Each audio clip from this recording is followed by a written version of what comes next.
നീ എന്നോട് അക്രമം കാണിക്കരുത്, നീ അക്രമമാണ്. അൻത ളാലിം. ളുൽമ് എന്നാൽ അക്രമം എന്നാണ്. ളുൽമ്, ഹാദാ ളുൽമ് യാ അഖി, ഹാദാ ളുൽമ്. അപ്പോൾ ചില ആൾക്കാരൊക്കെ അനാവശ്യമായ ചില വാക്കുകളോ പറയുകയോ അല്ലെങ്കിൽ ചില പ്രവൃത്തി ചെയ്യുമ്പോഴോ അറബികൾ എപ്പോഴും പറയും ഹാദാ ളുൽമ്, ഹാദാ ളുൽമ് യാ ഹബീബി ഹറാം, ഹാദാ ളുൽമ്. ളുൽമ് എന്നാൽ അക്രമം എന്നാണ്. അക്രമിക്ക് എന്താ പറയുക? ലാലിമ് എന്നാണ് പറയുക. ആക്രമിക്കപ്പെട്ടവൻ്റെ പേര് മദ്ലൂം എന്നാണ്.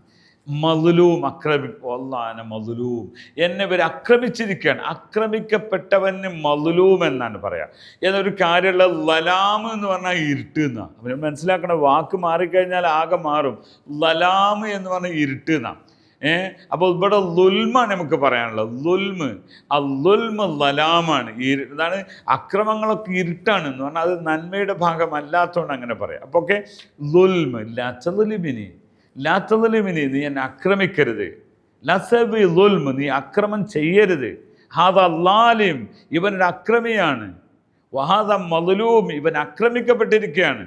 ആക്രമിക്കപ്പെട്ടവന് അവകാശമുണ്ട്. ലഹു ഹഖുൽ മദ്ലൂം, ആക്രമിക്കപ്പെട്ടവന് അതിന് അവകാശമുണ്ട് എന്നൊക്കെ പറയാം. ഇങ്ങനെ അറബി ഭാഷ അറബികളെപ്പോലെ നിങ്ങൾക്കും അറബികളെപ്പോലെ സംസാരിക്കാൻ താല്പര്യമുണ്ടെങ്കിൽ അറബിക് യൂണിയുടെ ചാനൽ നിങ്ങൾ ഫോളോ ചെയ്യുക.